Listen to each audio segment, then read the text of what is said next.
Tinutupad ko ang aking mga tungkulin, sinusunod ko ang kanyang mga lituntunin.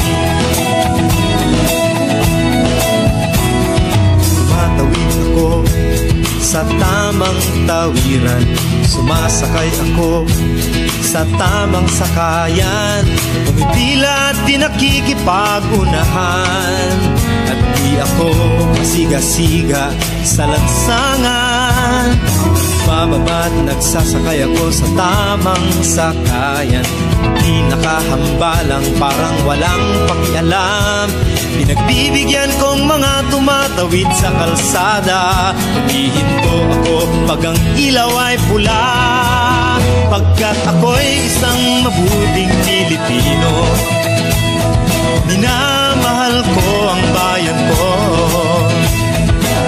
tinutupad ko ang aking mga tungkulin, sinusunod ko ang kanyang mga lituntunin.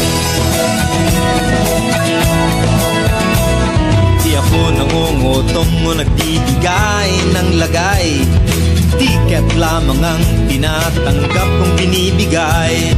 Ako ay nakatayo doon mismo sa kanto at di nagtatago sa ilalim ng puno. Di ako nagkakalat ng basura sa lansangan, di bumubuga ng usok ang aking sasakyan.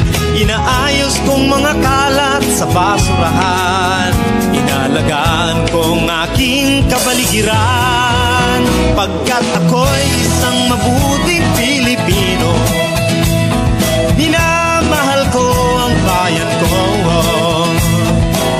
tinutupad ko ang aking mga tungkulin, sinusunod ko ang kanyang mga lituntunin. Lagi akong nakikinig sa aking mga magulang, kaya't pag-aaral ay aking pinagbubutihan. Di ako gumagamit ng bawal na gamot, o kaya'y tumatambay at sa eskwela'y di pumapasok.